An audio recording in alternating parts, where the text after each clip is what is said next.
Hello, everyone, and welcome to Beyond Allyship, Advocating for Latinx Heritage.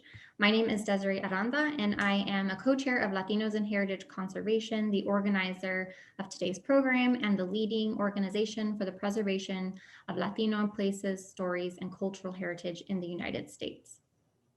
I will be facilitating today's conversation, and I'm joined by LHC's other co-chair, Dr. Sarah Gould, hi Sarah, who will be assisting behind the scenes and also with Q&A following our panel discussion.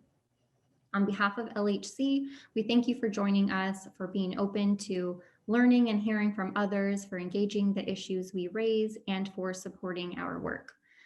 Before we get started, I want to mention a few housekeeping items. First, we kindly ask that you turn off your microphones and cameras. This is to ensure that all of our screens focus on our panelists. Second, you should have received an email with a digital program for today, which includes bios, photos, and links with more resources. We've also uploaded that to our website. The proceeds from today's event will go towards LHC's new paid internship program. And it's very important to us that we create opportunities for the upcoming generation to learn and gain experience in heritage conservation. And as an all-volunteer organization, interns really can and do make a significant impact in our ability to accomplish all of our goals. So thank you for purchasing your ticket. And if you are able, we ask that you consider making an additional contribution today, which would enable us to offer paid internships to budding Latino historic preservationists throughout 2021. If you're so inclined, the link to our donation page will be put in our chat box, and you can also donate via PayPal, Instagram, or Facebook. I'd also like to acknowledge the team who put this event together. In addition to myself and Sarah Gould, we have our LHC board members, Sarah Delgadillo and Dr. Antonia Castañeda, who helped plan this event. And we also have an extraordinary intern, Valerie Delgadillo, who has helped us with our publicity efforts and our website. So thank you to all of you. This event would not have been possible without their work. So today's program is 90 minutes long. In a moment, I'll introduce Dr. Antonia Castañeda to provide some opening remarks, some context, and set the tone for today's conversation. Then we'll have a 40-minute panel discussion with a truly amazing and impressive group of people who come from all different backgrounds, government, nonprofit, academia, consulting, and they've all done so much in different ways, and we're really privileged to hear from them today. And then we'll follow the panel with a 20-minute Q&A. So if you have questions, we ask that you place them in the chat box, and we'll be keeping an eye on that throughout the event. And then we'll close with a few announcements at the end. So let's go ahead and get started. We're extremely privileged today to hear from a real trailblazer in U.S. Latina history, the esteemed author and historian credited with the formation of Chicano and Chicana studies, Dr. Antonia Castañeda. She was a contributing author to the landmark document 5 Views, an Ethnic Site Survey of California, and was an advisory board member for the National Park Service's American Latino Theme Study. Dr. Castañeda is a founding member of LHC, and we're so lucky to have her on our board of directors. Welcome, Dr. Castañeda. I'll turn it over to you. Thank you, Desiree, and thank you for that lovely introduction. Muy buenas tardes, good afternoon, welcome, and thank you for joining our plática, Moving Beyond Allyship to Advocating for Latino Heritage, in the historic and heritage preservation sphere in which you may work or otherwise engage. A central issue in the movement from allyship to advocacy is the sustained absence of the Latinx population in preservation professions writ large, whether as interns, staff, or officers. The absences I refer are largely manifest in local, state, and national preservation offices, parks, museums, public institutions, and nonprofit organizations.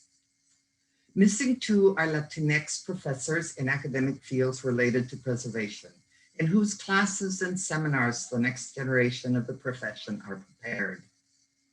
I underscore the absence with recent statistics from just 2 sources, Lonnie Sonkin's article, quote, National Parks Service continues to grapple with diversity in workforce, unquote, of July 5th, 2020, and the annual report of Hispanic employment in the federal government of fiscal year 2017.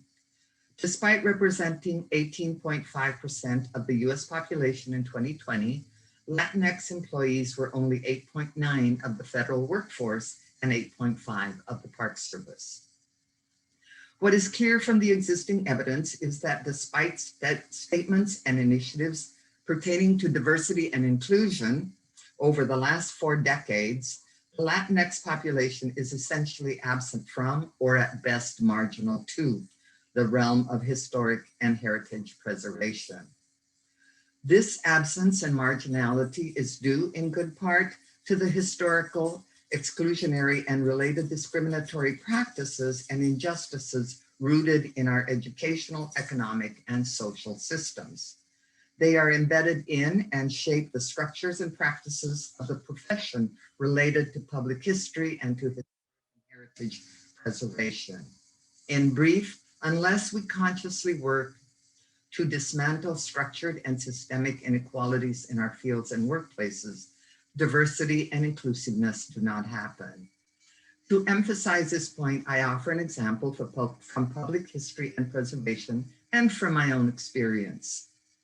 As a Chicana graduate student in US history at Stanford in the 70s, the first Chicana there, I might say, my academic advisor told me that there was no such thing as Chicano history, essentially implying that Chicanos were not part of history and do not have a history.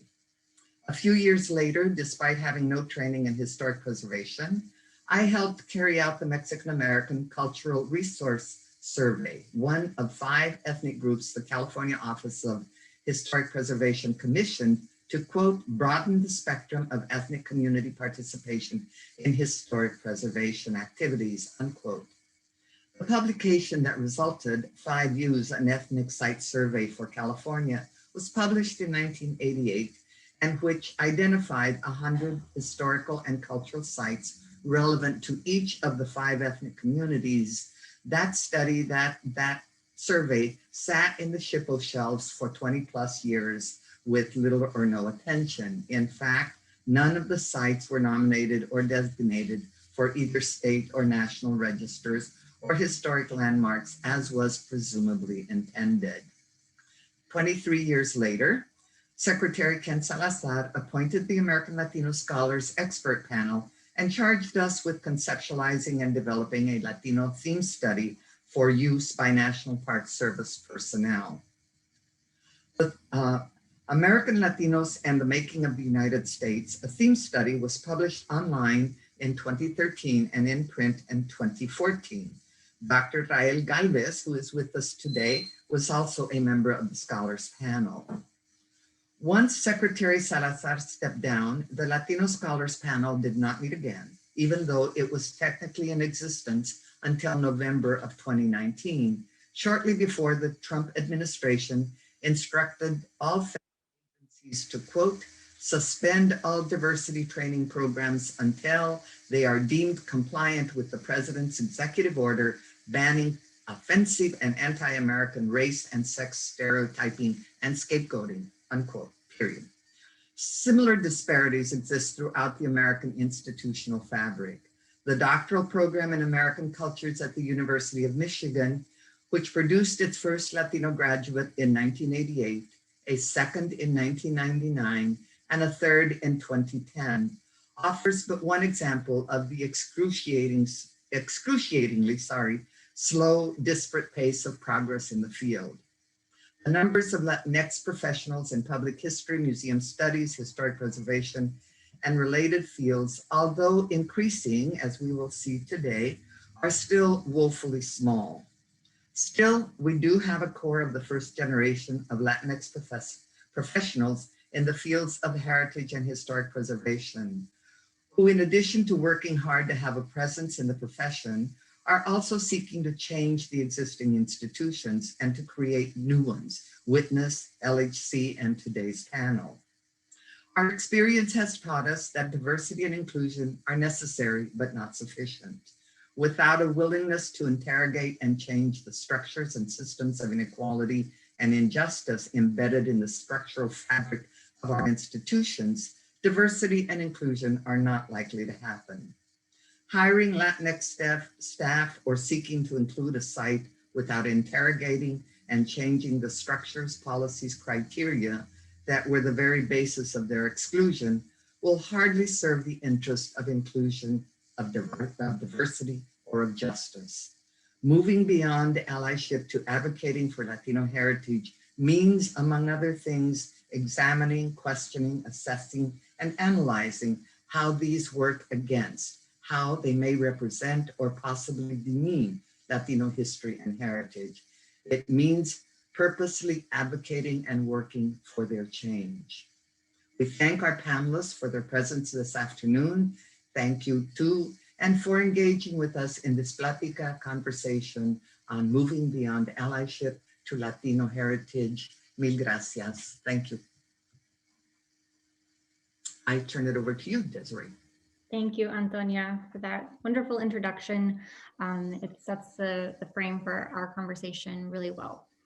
So now I'd like to invite our 4 panelists to introduce themselves and provide some context for how they arrive at this conversation. I've also asked each panelist to end their introduction with a response to the following prompt. From my experience, moving beyond allyship and becoming an advocate means. I'm excited to hear their thoughts. So let's go in alphabetical order by first name. We'll start with Christine Rupp, the Executive Director of Dade Heritage Trust from Miami, Florida.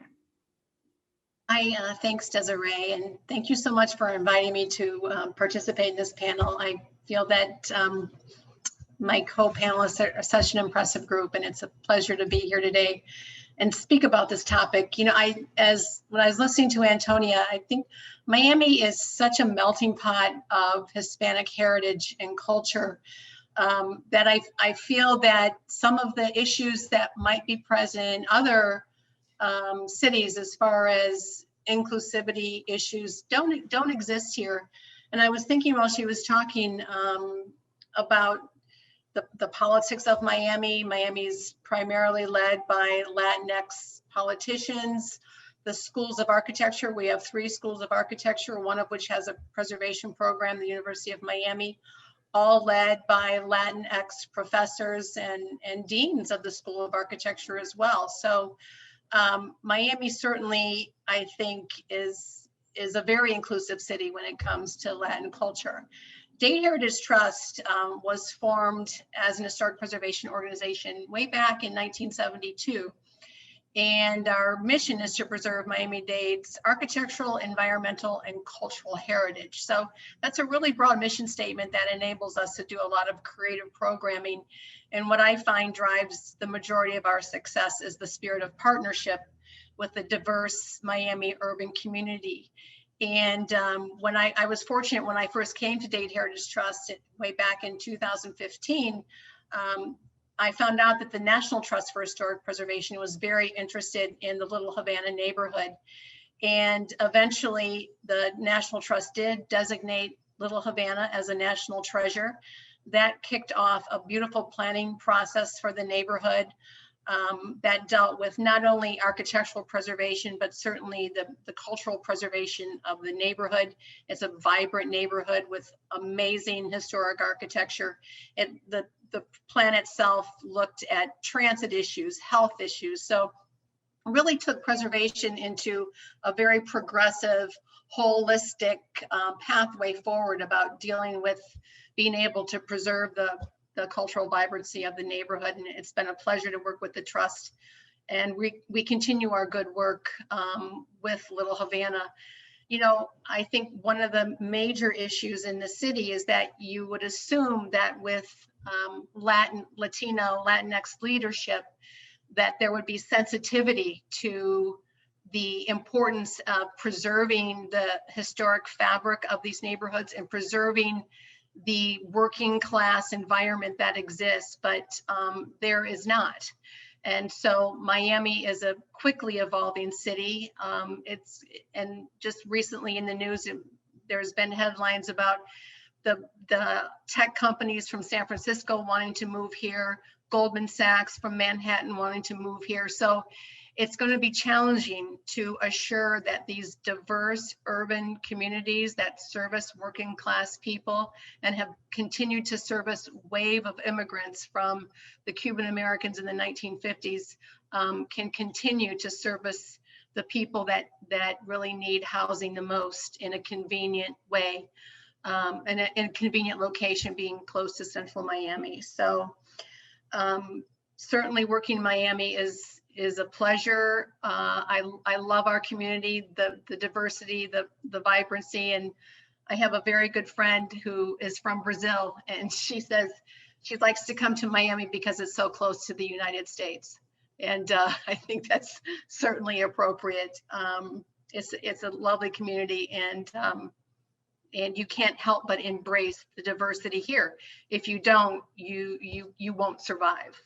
From my experience, moving beyond allyship and becoming an advocate for the Latinx community really means that Dade Heritage Trust, as an historic preservation organization, must immerse ourselves into the Latinx culture in Miami, and I do that most creatively through partnership and networking with other like-minded nonprofit organizations who are looking at affordability issues in the Latinx neighborhoods, as well as health and transit issues also. So really creating a holistic, healthy, affordable environment for the immigrant population that continues to thrive in Miami is where we're headed, and taking preservation on that progressive, holistic path is the key to our success as an organization.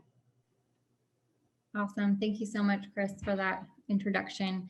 Let's move to Claudia Flores. She's a principal planner with the San Francisco Planning Department. Thank you, Desiree, and everyone for all the introductions and putting this together. I'm looking away because my screen is in front of you, but I am looking at everyone. So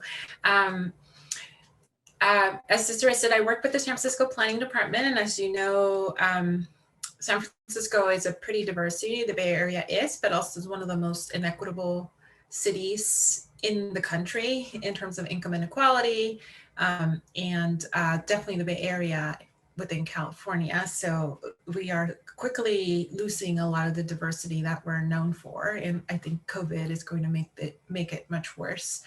I'm currently the point person for the Planning Department's Racial and Social Equity Action Plan, which is our comprehensive and explicit commitment to advance racial and social equity proactively in our work internally as an organization and as a workplace, but also externally in the services we provide and how we engage with the community. I also came to this having managed the department's collaboration with the mission community on the mission action plan. And the mission community in San Francisco, for those of you who don't know or haven't visited, it's known as kind of the hub of the Latinx community for several decades. And so the Mission Action Plan, or MAP 2020, it's a community initiated effort to identify potential strategies for residents, arts organizations, and nonprofits and businesses being displaced by the rapid changes in the Mission District. That really accelerated with the first dot-com boom, got worse after the first Great Recession, and are going to be really decimating a lot of low-income communities and communities of color from the impacts of the COVID pandemic, which, you know, it's already happening, but we haven't seen the worst of it, sadly. And so through the MAP 2020 effort, we're creating strategies and solution and working with the community to implement the PLAC to track outcomes over time. So we're going to be definitely thinking about what are some additional anti-displacement measures we'll be needing in the coming years. And then I think from my experience moving beyond allyship and becoming an advocate, I would say, as many like Archbishop Desmond Tutu have expressed, is, you know, we can't stay silent or neutral, as that means being complicit with oppression or injustices, and particularly systemic issues. as Dr. Castañeda mentioned. It means to proactively learn about the issues and the key role each of us play in reinforcing inequities, whether it's through our conscious biases or lack of action or microaggression and omissions, you know, whether it be like the histories of the perspectives. But it also means doing so without relying on the community burdened by injustices or inequities to teach us, right? I was the author of So You Want to Talk About Race, Ilima Ojumo, I'm sorry, and she said, you know, like people are reading my book now after the murder of George Floyd. They should have read that like 3 years ago, 5 years ago when it came out. And I don't want to answer questions about it. I want people to engage with the material on their own. So, you know, what is the work that each of us, whether we be, you know, straight, male, you know, whatever it is, our position of privilege that we have to do for ourselves, and where do we let others take the lead to tell their stories and their histories and their experiences. So I'll leave it at that for now. Thank you, Claudia. Thank you to both you and Chris and all of our other panelists for being here. So now we're going to move on to our next panelist, Dr. Esteban Rael Galvez, a scholar, writer, and CEO and principal of Creative Strategies 360. Thank you, Desiree, and thank you to, can you hear me okay? Thank you also to the entire team here who has been working so hard with the Latino Heritage Conservation, and generally and with the organization itself. And I want to just also thank Dr. Antonia Castañeda, my dear friend, who I feel has taught me so much just generally about New Mexico. I mean, about history generally. And about it's been wonderful to travel this pathway in preservation and conservation with her. And I see another one of our colleagues who helped work on the plan, Professor Ray Rast, in the room as well. So thank you. Bupu Wabe, buenos dias. Good afternoon. My name is Esteban Rael Galvez, and I'm so honored to be here today participating in a conversation we've been having for many years, generations, millennia, about the legacy of our work, about why place, people, and the stories that we tell and who tells them matters. It's snowing here today in Santa Fe, New Mexico, and I'm so humbled to be able to live in a city that has shaped me, in a landscape that has shaped me, in an ancient and sovereign landscape that is now known today as Nuevo Mexico, as New Mexico. Here, I think about what Pueblo elders have long said, that wherever we go, we leave our breath behind us. An invocation recognizing those who came before us and how their life force remains with us long after they have gone. Much of my work over the years has been about the convergence of communities here and in other places, about not being afraid to touch the tensions, but also the joy. By invoking breath today, as I do often because I was taught that way, it's not only about the past, when our ancestors were, but the responsibility that we carry into the present, about the breath that we leave behind us, our work and our words, and why that matters. And while I've long understood the deep connection between a hunger for memory and a thirst for justice, the moment that we are living in the middle of a pandemic, and the fact that we continue and have so many years seen videos of members of our community gasping for breath. The meaning of this invocation for me now has only deepened my resolve to keep doing this work and to understand its value, to make change. For me, these values were core to my upbringing and have shaped every facet of my life. But values have origin stories too.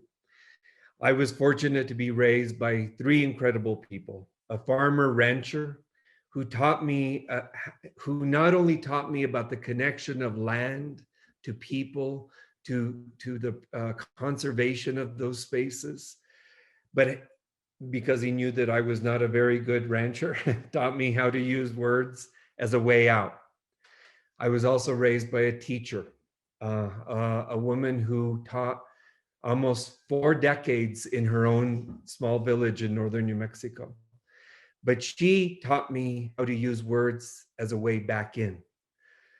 And I was also raised by a healer storyteller who taught me the core understandings of imagination, memory, and story.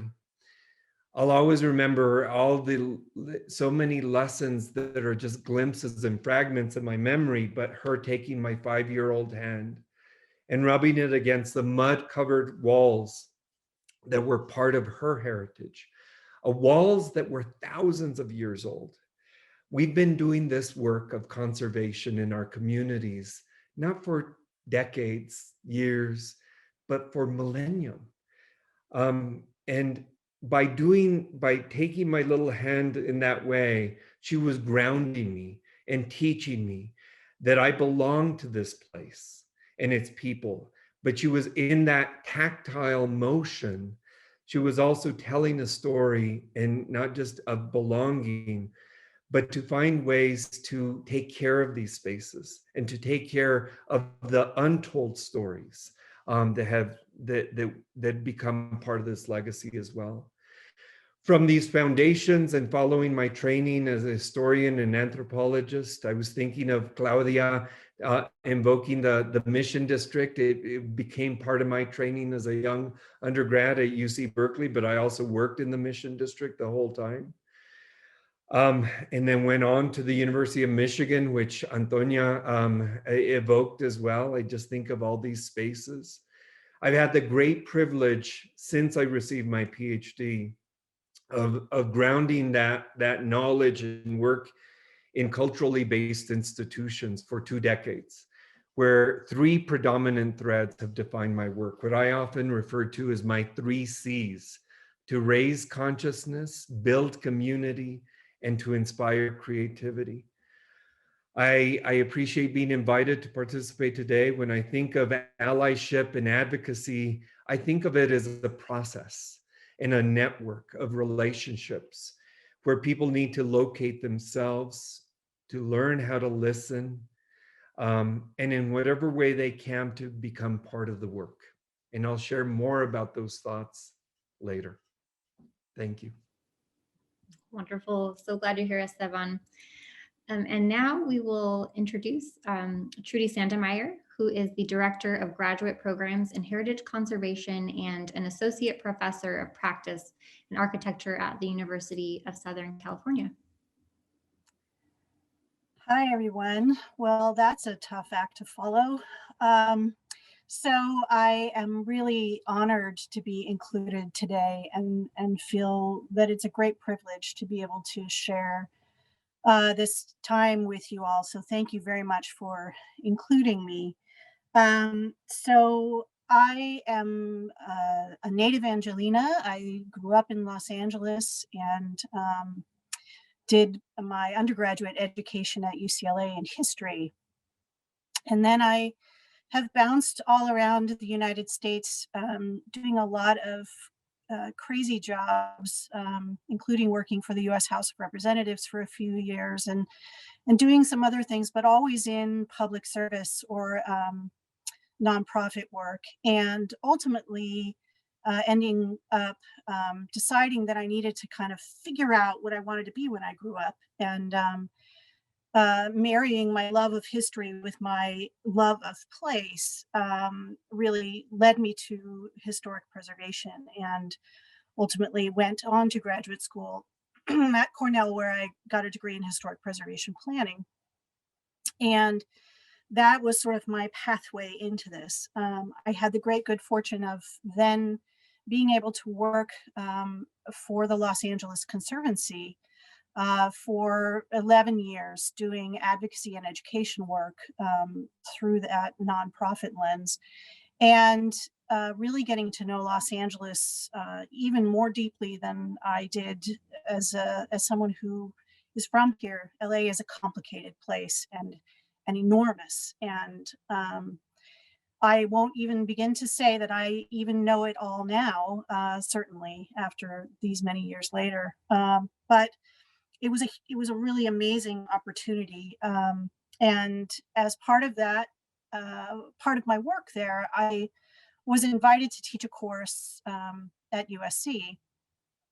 And that led to 2 courses. And then lo and behold, I ultimately became the director of the graduate programs in 2011. And I have the best job ever.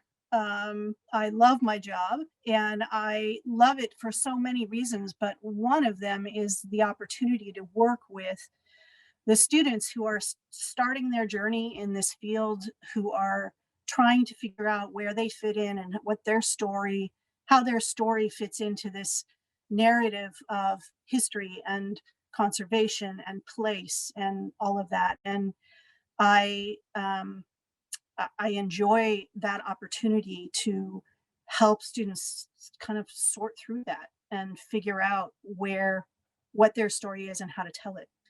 And so in terms of moving beyond allyship and becoming an advocate, well, I kind of started as an advocate. I'm always an advocate. And I think that, the idea of mentorship is really important, helping, not only my students, but folks who are in the field understand how to get access to the field, whether it's through academia or other paths, and really trying to talk the talk and walk the walk at the same time, really engaging at every level when possible. And I'll talk about some of the ways that I'm going to do that a little bit later on. So thank you for including me. Thank you, Trudy, for being here. So as you can see, we've put together a really amazing, powerful panel for you all today, and I'm excited to get more into the conversation. But just reflecting even on the introductions, so many important threads, are there. I mean, everything from, as Chris was talking about, the importance of, race, class, immigration status, and wealth, right? Even within a community, within the Latinx community itself, there's disparities there. And Claudia touched on those as well. More broadly speaking, we're seeing with COVID, public health disparities, but those disparities are already there. And, wealth and equity being a huge issue for many of our communities. They spoke about partnerships and community collaborations, the importance of proactively learning, of learning about microaggressions, to actions that we can take, to dismantling our own internal biases, and doing so, doing all this without relying on the community to teach us, right? Making our own effort to learn. Esteban talked about, the importance of telling our stories, our own stories, and who tells stories matters as well. And I love that phrase, touching the tensions, not being afraid to have these conversations because they are difficult at times. And we need to kind of, be okay with being uncomfortable sometimes. And then I think it's very appropriate, we ended with Trudy, who is focused on the youth and mentorship, and all that is so incredibly important to moving beyond, moving the movement forward. So with that, we're going to begin our panel discussion portion. So I'm going to first direct the question to Claudia. Claudia, you helped develop the San Francisco Planning Department's Racial and Social Equity Action Plan, which includes a section on historic preservation. SF Planning is only the second planning department in the country to create such a plan. the San Francisco Historic Preservation Commission also recently passed a resolution prioritizing racial and social equity in its work. Why do you think it is important for government agencies and commissions to adopt plans and resolutions like these? What were the first steps your department took to create its action plan? And what strategies have you found successful in addressing equity, diversity, and inclusivity in your organization and in your work? Thank you. I'm going to share some slides in just a moment, but I'll start by saying that it's kind of as government as being kind of representative for government. The primary reason why it's important is because we're still living the legacy of past government sanctioned actions that have resulted in inequities and lack of inclusion and lack of representation. And, kind of the primary or poster child examples being segregation and exclusionary zoning and covenants, that separated people. And because we still have the impacts and those legacies, we may be unintentionally reinforcing those disparities with current actions until we go back and look at what are the resulting impacts of that and how do we make sure that those are being addressed. As we kind of develop additional policies and implement additional actions, we might just be making things worse off. So as public servants, as government, incumbent upon us to make sure that we're not creating further disparities. So I'm going to share my screen now, and hopefully you can all see this, just to go a little bit deeper. Let's see. Oh, here we go. Here we go. I have to switch where I see you all with the technology.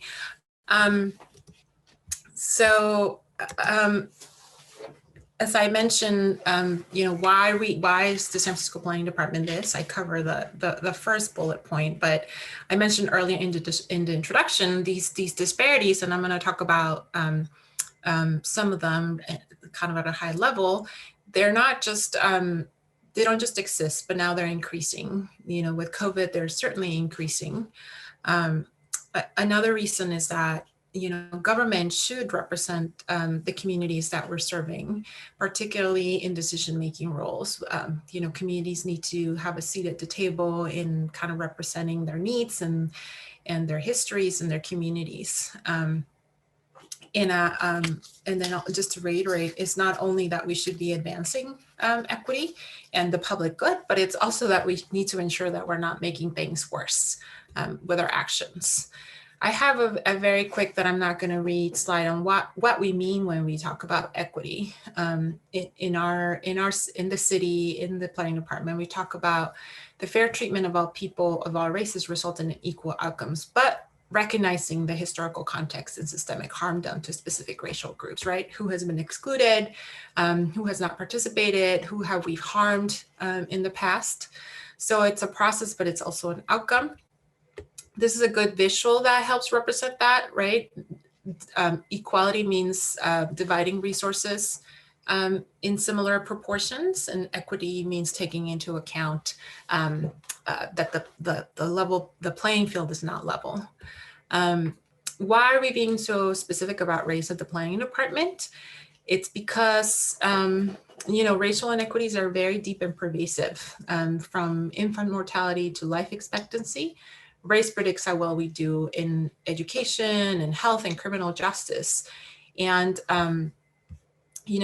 this being our approach, being a structural and institutional approach, we want to be focused and specific. And we've learned from kind of some best practices out there is that when you focus on the most disadvantaged communities, you help everyone. It benefits everyone. And also, we just want to be clear that race is often the elephant in the room. And so we have to be explicit and name it so we can actually come up with strategies to address it. And these are just kind of some high level statistics, from San Francisco. All of our people of color groups have lower household incomes than our white residents. home ownership. It's also, nobody surpasses, except for Asian American, and this community needs to be further disaggregated. Nobody surpasses 10% in terms of home ownership in San Francisco. I talked about the Mission District. The Latino population in the Mission District declined from 50% to 38% since 2000. There has been an increase in eviction notices, and those are likely going to get worse with COVID. And similarly, when we talk about culture and displacement, it's not just residents, right? But like the businesses and cultural centers and places that serve these communities, as the demographics of a neighborhood changes, they also see themselves displaced with, getting the rents quadrupled or tripled as property owners want to cater to a wealthier and newer clientele. So it's definitely a changing landscape. And then just a little bit closer to the field of history and preservation, in San Francisco, less than 10% of landmarks are designated with underrepresented groups.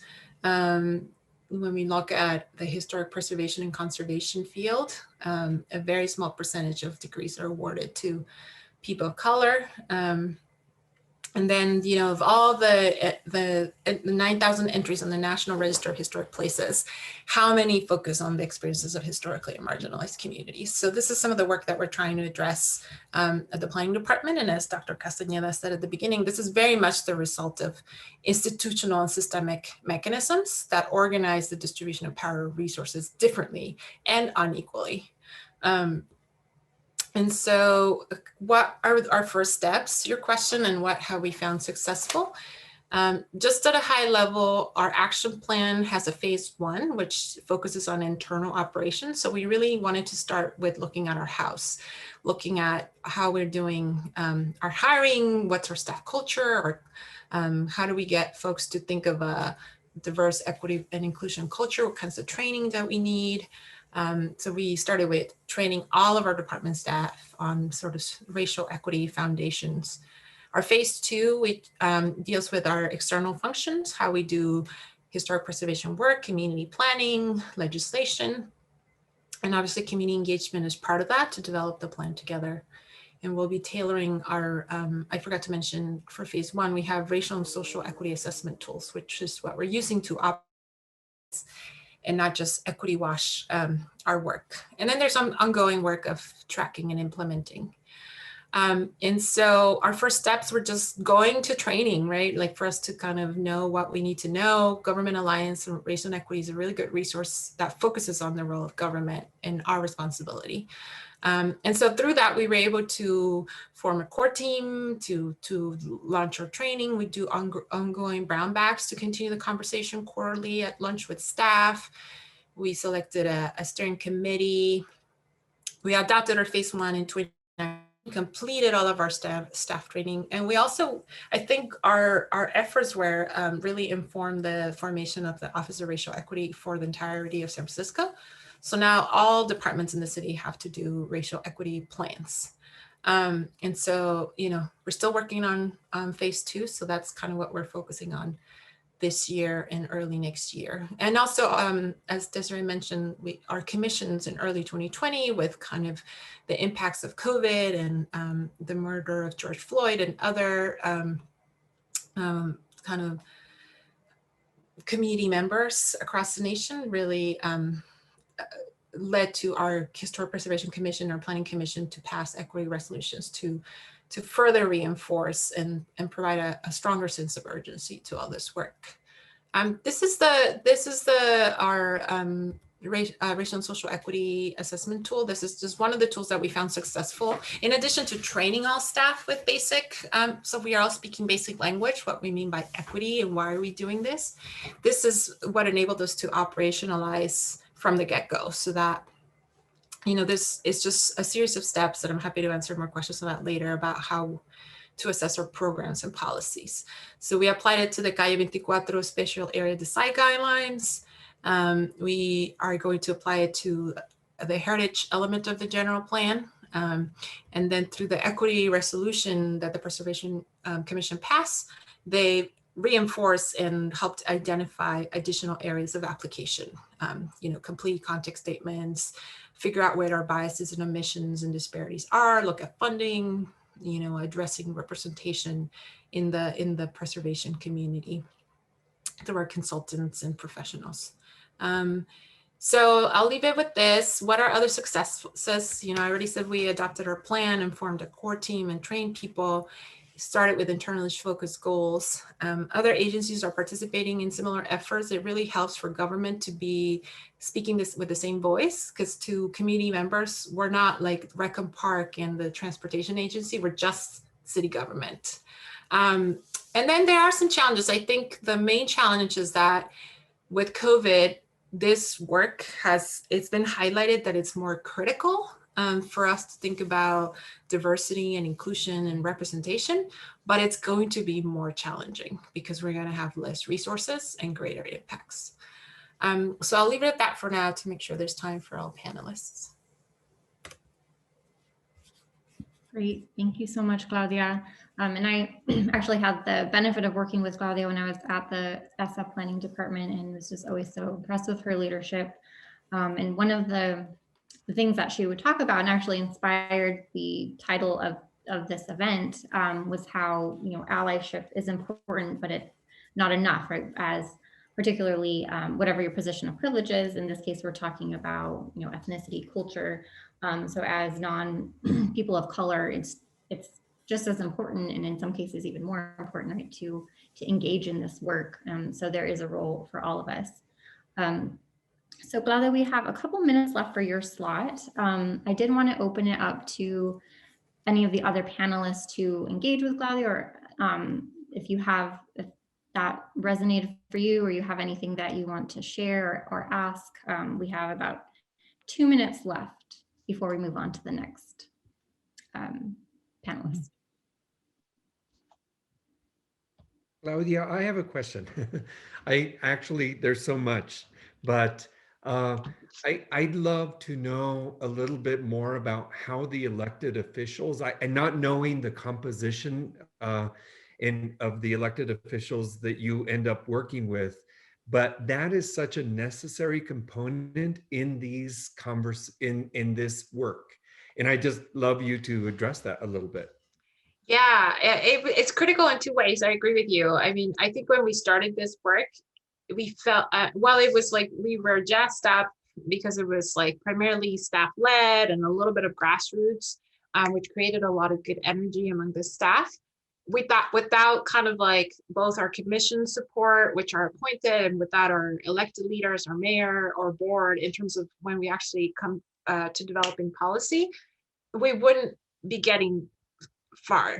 Like maybe just stop at some internal, or because they have leverage over us with funding, with they kind of have the ultimate decision in terms of who's our director, who's our commissioners. And so I think for us it was critical to get our commissions on board and really have conversations with them. But also, as this work started spreading citywide, it was and we had more allies in other agencies. The Human Rights Commission really took the lead to bring the Board of Supervisors along. And so the Board of Supervisors, they all sponsored the legislation that created the Office of Racial Equity. And so the fact that they were on board, and then we're lucky that the Board of Supervisors in San Francisco is pretty diverse, so there's like ranges of like progressive, like some are more moderate, but they're all fairly, they're all like blue, as we would say. But nevertheless, it was important for us that they would craft this legislation that mandates the action plan, so that it's not an extracurricular activity that people of color are doing on the side on top of their day-to-day jobs, but it's like everybody has to do it, and it has some accountability measures. And the mayor, I think, co-sponsored the legislation. And so there's been some really nice alignment just at the decision makers level that I agree with you. Without it, it would be like a great project, but we wouldn't get too far. Awesome. Great. Well, with that, we will move on to our next panelist, Dr. Rael Galvez. It's your turn. Great. Thank you so much, Desiree. you asked me to maybe reflect a little bit about the arc of my career, and it's interesting. It's just wonderful to hear Claudia, who is actually just reminding me. I love the Bay Area so much, though I was like such a displaced Nuevo Mexicano del Norte, hanging out there in the Mission District, learning so much back in those days. But it, I was actually working for Instituto Laboral de la Raza back in those days, and how much that was my favorite job of all the jobs I've ever had in my entire life, because it really helped me understand from a very different perspective than I had grown up working class, but this was such urban, right? Working in those communities, and it just, you've taken me back there. I'll try not to focus there, but it was interesting working through those bureaucratic circles, labor commissioner, advocating, and for me, very viscerally telling the stories and translating the stories. I mean, Dr. Castañeda has written and taught so many of us about the importance of translating those stories and what the politics and poetics of that, certainly. But it takes me back to that moment. But as I reflect about the challenges and the opportunities that I've had in what has been for me an amazing career so far, golpes y abrazos for sure, and responding, just I guess I just want to take maybe two examples or 2 points along the arc of my career, and I know that you've broadened it, all of you, to heritage conservation and our history and all of that, but I want to focus a little bit on historic preservation. While my partner doesn't like me to say this to him, Antonia, don't tell him, because he feels that it diminishes the work. I long have thought of myself as an accidental preservationist, at least professionally, right? So I spoke about the fact that our communities have been making place for a long time and taking care of those spaces as much as they've been neglected. But the field itself, it not only speaks to the absence that Dr. Castañeda spoke of very early on, but or maybe to when we enter into those spaces, how we feel imposter as well. So maybe I was articulating it in that way, but I came into the field accidentally in some ways.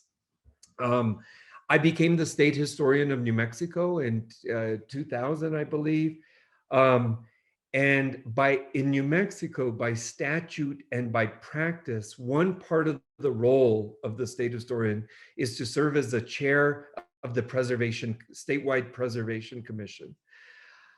I didn't know what a lintel was. I didn't know the details of archaeology.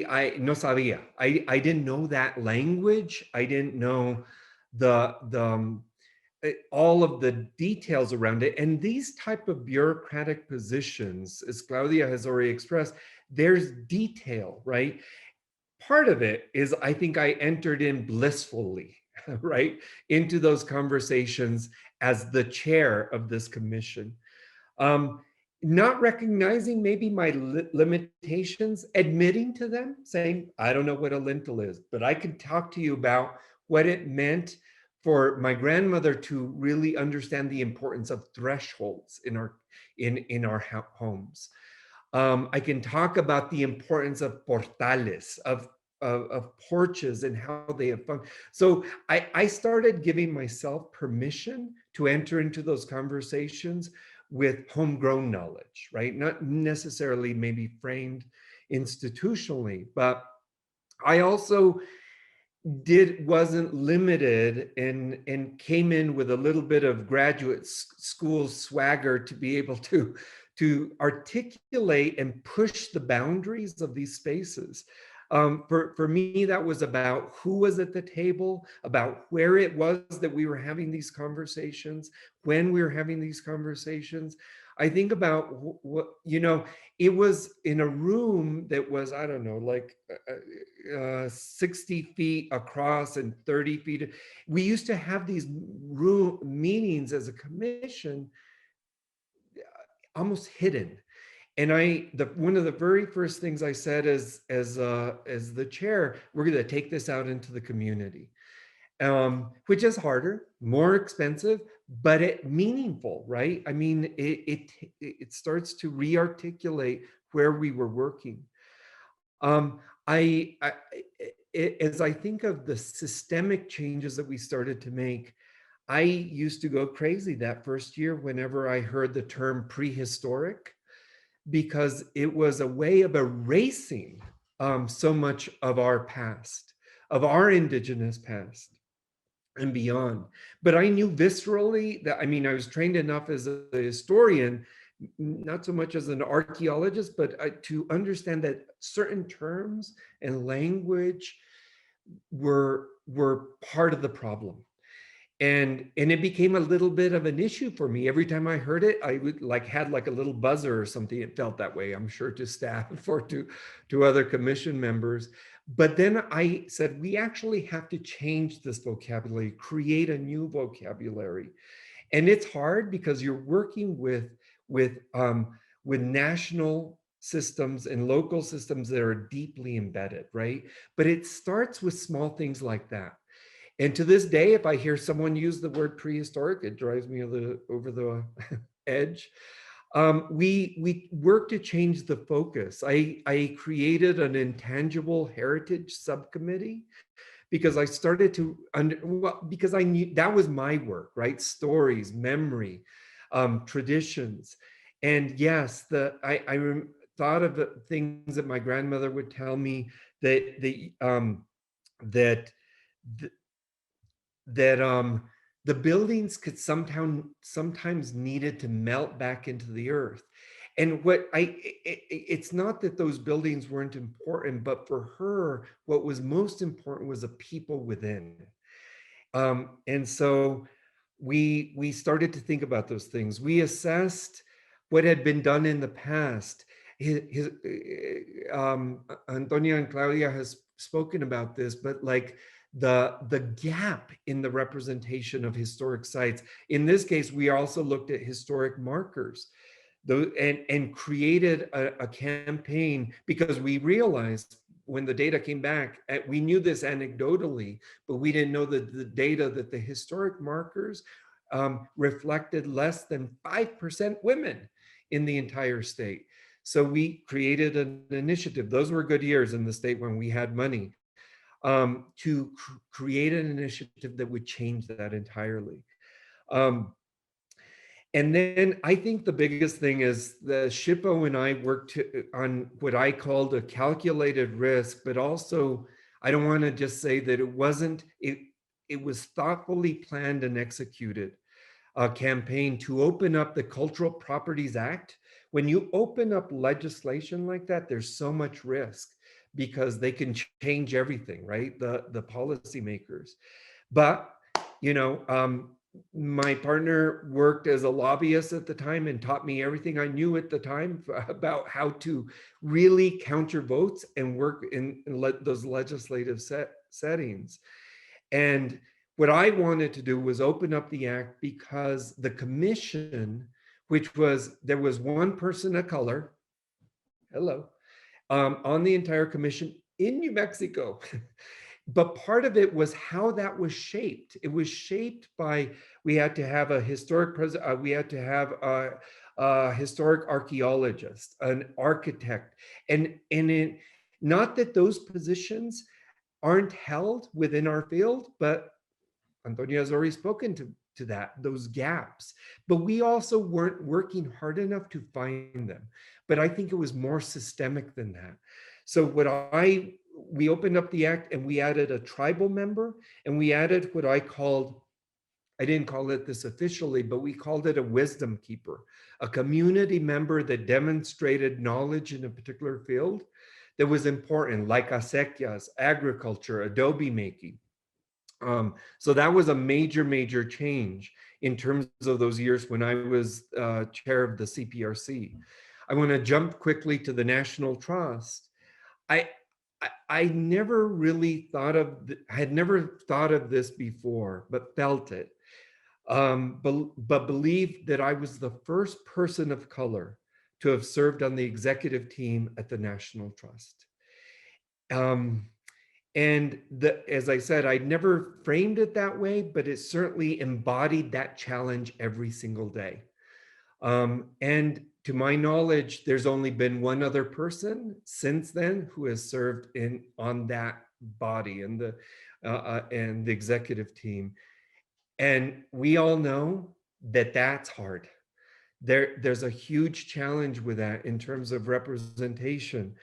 But part of it is taking a field or an organization like that is so entrenched and it has responded to and defined the field of preservation in a very particular way. And that's why we have to say, who's on the board? Who are the executives making these decisions, these policy decisions that have an impact? What is the language that they're using, right? So I happen to oversee the largest part of the National Trust, its historic sites and museums, the largest number of its staff. It was where all the financial risk and the opportunity also sat. In reality, I was recruited to diversify that portfolio, though the challenge was that we also had to care for what we owned and operated, and Ori had the focus on those sites to address those critical priorities, which were financial, operational, conservation. But I also worked with my staff to pull back the layers, to find openings to talk about difficult issues, race, class, gender, that we weren't talking about. We had plantations and weren't talking about race. And so, these things are incremental. They're not so easy. I felt like I have to be careful not to be a bull in a china shop, because that's part of the challenge as well. In this work, I work to focus on specific sites also outside of the portfolio, finding ways to create pathways to strengthen the organization by engaging different voices and perspective. One example of that was, it started when I walked into one of our sites and I felt like I saw someone familiar. Virginia sites where I spotted a black on black pot made by the famed San Ildefonso Pueblo potter, Maria Martinez. And it's like I wanted to rush over and hold that and feel a sense of home. But what it said to me was that the collections that we sometimes hold in these sites also spoke even of the diversity more than the site itself, to what we value, what we hold, what is collected. It allowed me to create an unprecedented partnership with the Smithsonian, connecting African American, Asian Pacific, Islander, and Latino communities. Talk about the challenges of allyship and advocacy. It became an opportunity for me to open up those conversations. Let me just end because I think I'm at the end here, right? Well, I'll put that off to a question that would come, Desiree, because I know that I exceeded a few minutes. It's okay. I think if you want to use the rest of your time to go ahead and finish with that thought, it's up to you. I was thinking about this issue of allies and advocates, and certainly there's a politics to it. And as we think about that in these days, I think as I think about the arc of my career, I think about it in slightly different terms than allies and advocates. I think about my training, certainly, and how Gramsci wrote about a war of positions, certainly important in how what I spoke about earlier, our presence in those boardrooms, as elected officials, but in roles embedded within government and other types of organizations. But I for me, it comes back to what I learned as a collaborative model, working with acequias in New Mexico. These water channels of like our most precious commodity, water, and how it was really about cooperation, coordination, and in recognizing that people had different roles in that work. Yes, there were allies, advocates in my work, but how people allied and advocated shifted and was constantly being defined. But there were also people, as we know, who were obstacles to this work, both implicitly and explicitly, who were challenging, who were daily deconstructing it, and are still, right? That's part of our challenge. For me, it's broader than allies and advocates, but really developing a sense of this social networks, understanding who we can draw upon where and what that means. I think of Trudy's work around mentorship and students, and really creating these pipelines and what that means to this work overall, and just seeing it all, and not just focusing on the pipeline, but focusing on the elders and how we need to connect these things, and always recognizing there's someone who is trying to belittle this work and deconstruct it. And because that becomes part of the strategy for understanding. The reason I asked Claudia about the elected officials, because as Antonia said at the beginning, we can spend years, by perspectives, on this type of work, and then it sits there as a plan. We have to understand the broader network in which this takes place. Thank you so much for letting me go over, Desiree. Well said. Thank you, Esteban.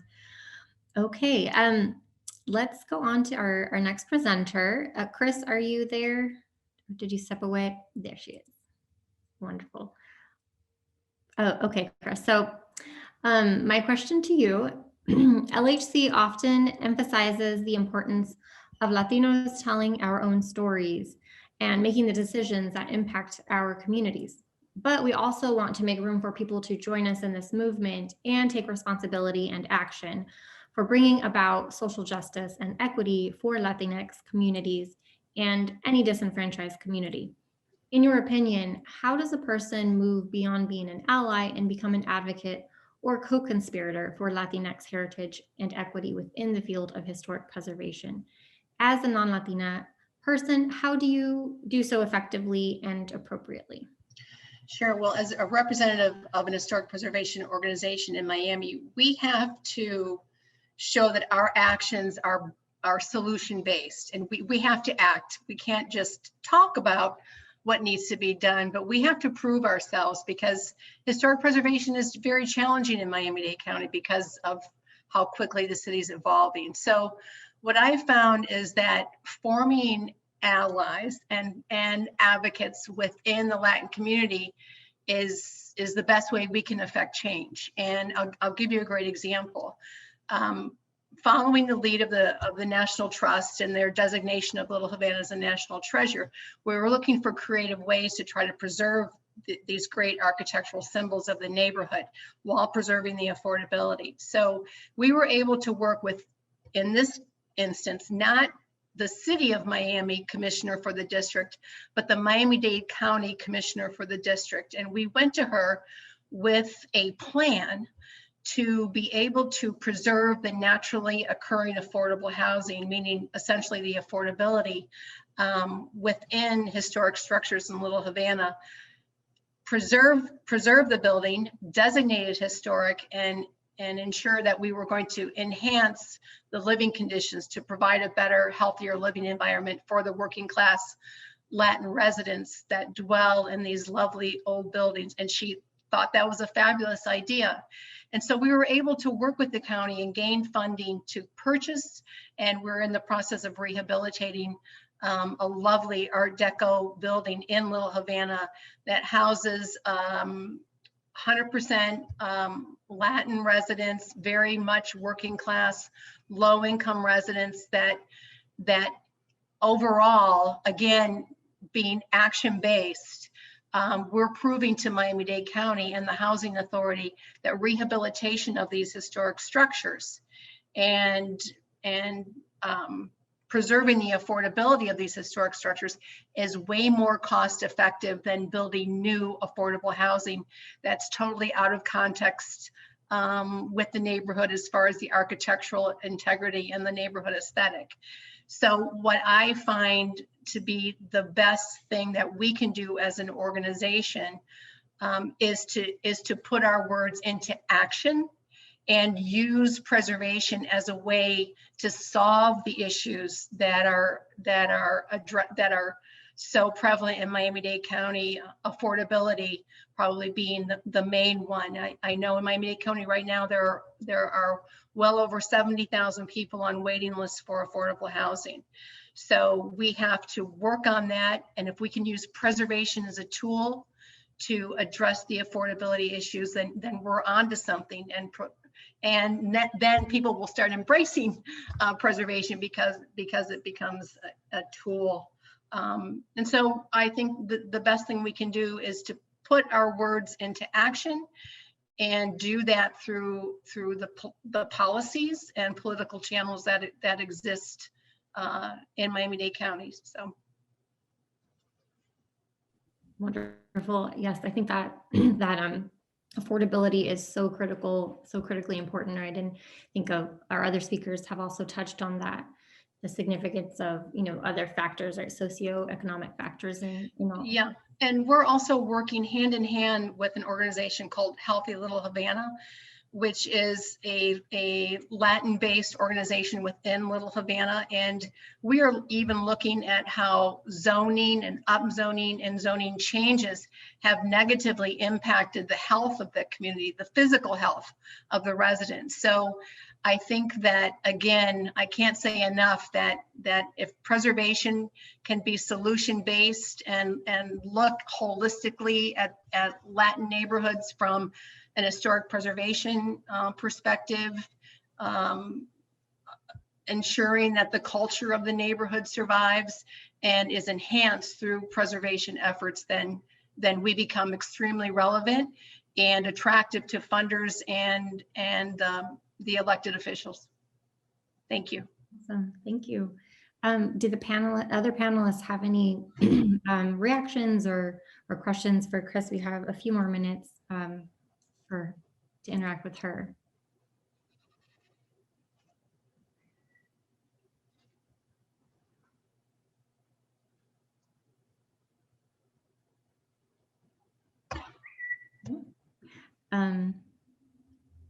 No, if not, we can go ahead and just see if you have any final thoughts, Chris, or we can hand it off to our next presenter, Trudy Sandemeyer. No, I will will my time over to Trudy. Okay. I think we're pushing time a little anyway, so we'll that'll give us some more time for Q&A at the end. So we'll go ahead and I'll pose the next question to Trudy. So USC's Heritage Conservation Program is one of the most diverse in the country, with high enrollment and graduation rates among students of color. How can others learn from your success, and how can we as a field foster a more diverse pipeline of historic preservation professionals?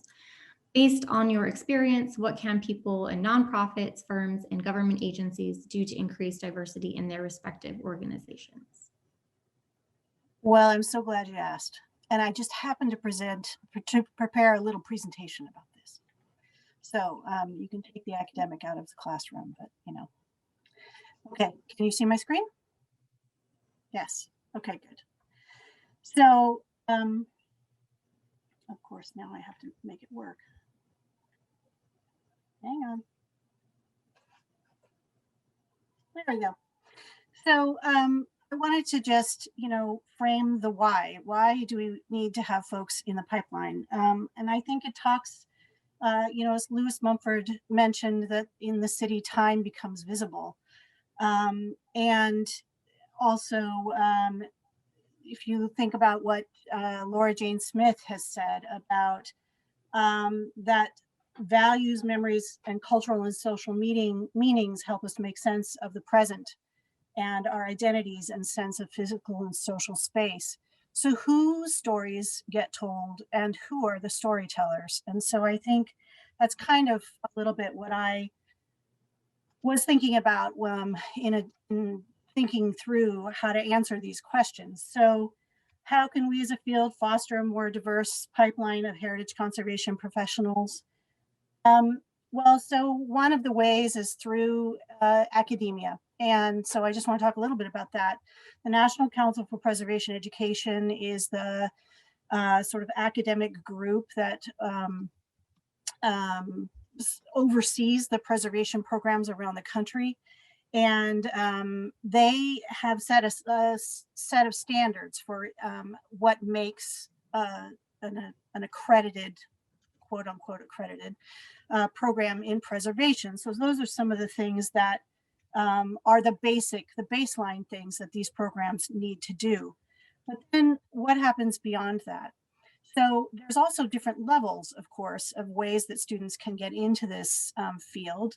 Undergraduates, there are a few undergraduate programs. There's just a few in the country, and they're really scattered in the East.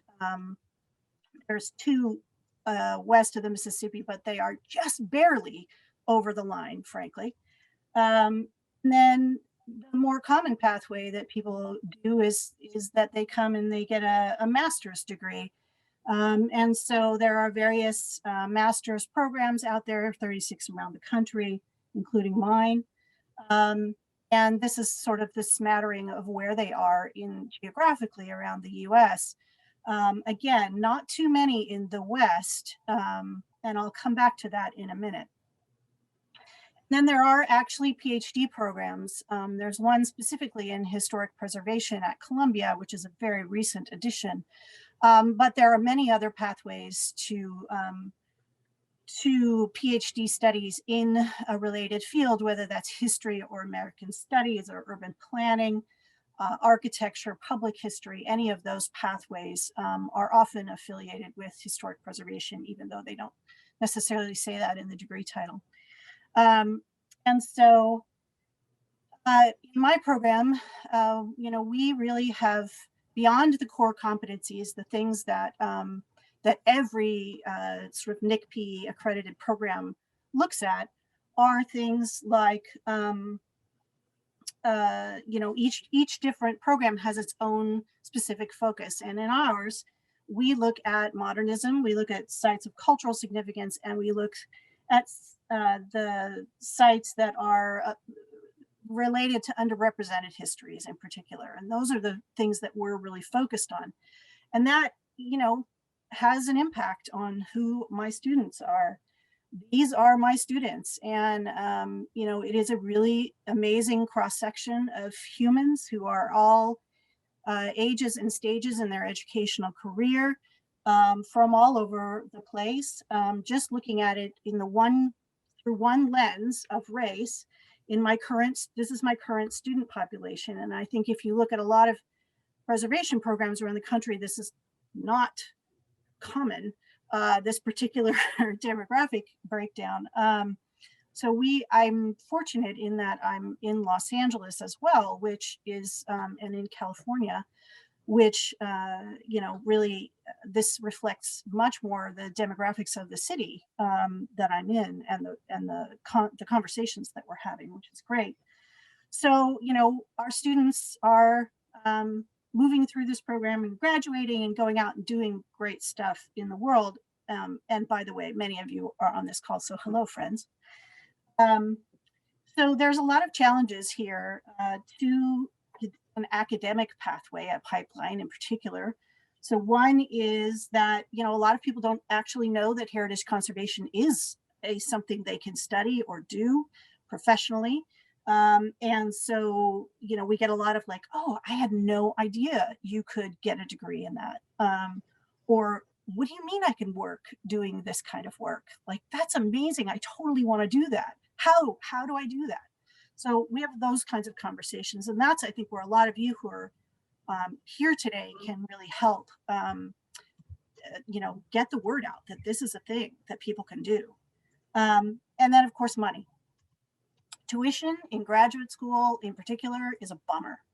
And so the good news is that there are so many graduate programs that are looking for students of color because preservation has had a long-standing, super white majority as part of it, and that we're trying to change that. And so the opportunities for scholarships and for scholarship funding and for sort of recruitment of students of color into these programs is very high. And so tuition's a bummer, but opportunities are out there. So I guess that would be my offset. So back to the sort of where they are. So if you look at where the graduate programs are in the US, and then you look at this map, which is the top 10 states with the largest Latinx population, you'll notice that if we flash back, that a lot of the programs are not located necessarily in these places. And so how do we attract students from into these different programs? How do we get people to move across the country to study these things, or how do we enable students to study in the places where they live?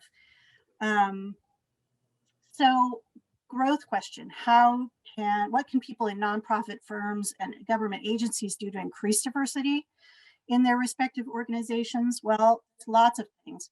But one thing that you should know is that if you aren't aware, that the Secretary of the Interior sets some professional qualification standards. And one of the ways that you meet those professional qualification standards, which are often a barrier to getting hired into this field, is by having an advanced degree in historic preservation. And so that is something to know, that it's not necessarily, it's often a combination of academics and experience that also meet those qualifications. But if you have a graduate degree in historic preservation or heritage conservation, you automatically meet those professional qualification standards for architectural history. And that is sometimes a requirement, a hiring requirement, particularly for government jobs. So we also need to mobilize the fleet. And what I mean by that is that we have all these ships that we need to set sail at the same time: mentorship, scholarship, internships, leadership. All of these ships need to be launched at the same time. We all have a role to play here. So how do we do this? And so advocacy is a big part of it. And the Latinos in Heritage Conservation is a great example of increasing visibility, helping people understand that that we are out here, that this is a possibility to be able to speak on behalf of the community. We want people to speak on behalf of their own communities, not having outsiders coming in, geographic outsiders, cultural outsiders, etc., but really having the people whose community this is telling their own stories. Local organizations are a pathway. No matter where you are, there is some organization in your community that is interested in these issues. How do you hook people up with those places and those people who can move this forward? Engaging partners. And so I think that sometimes it's uncommon partners that we might not think of necessarily as preservation organizations or conservationists.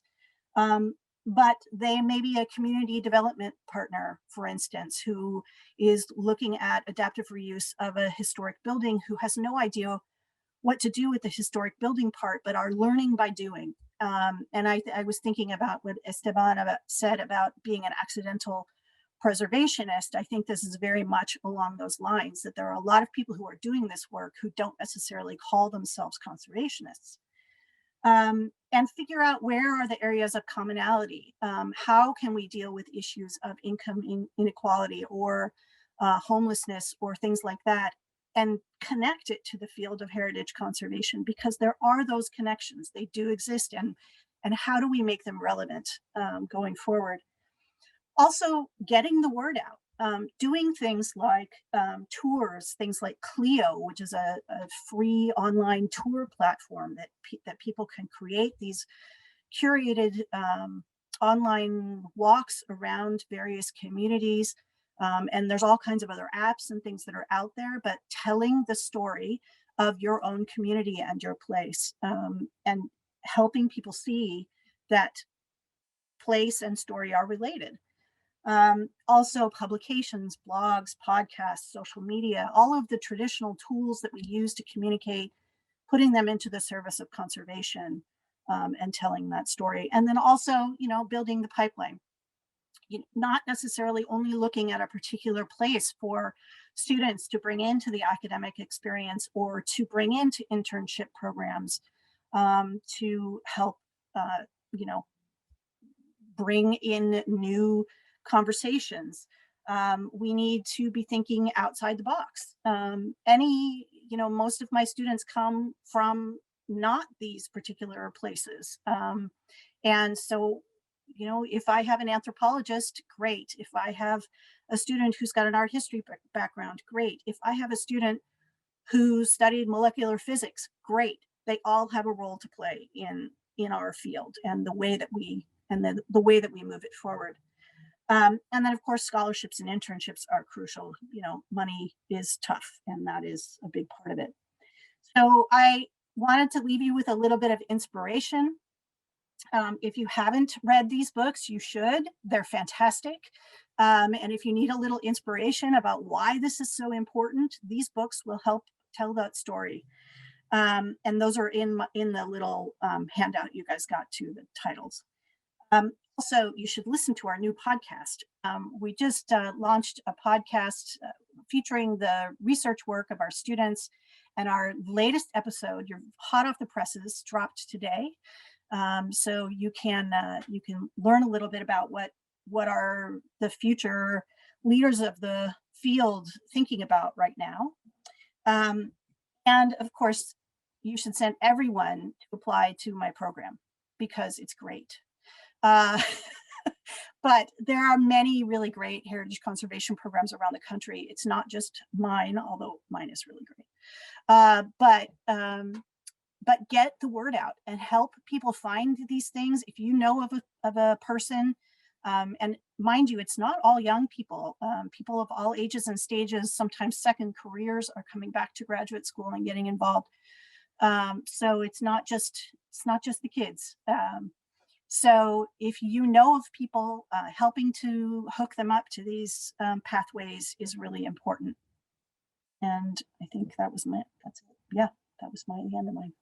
Awesome. Thank you so much, Trudy. Trudy is so great, and she is has been a mentor to many of us on the LHC board, and I know to many other young professionals who I've interacted with during my time in California. So thank you, Trudy, for that great presentation and for your really specific suggestions and highlighting specific areas where systemic racism exists and where we need to tackle it. So we are close to our ending time, but I believe most of the questions that were asked, it looks like they were responded to in the comments. So thanks to the panelists for writing your responses. And before we part, we did want to make a few last announcements.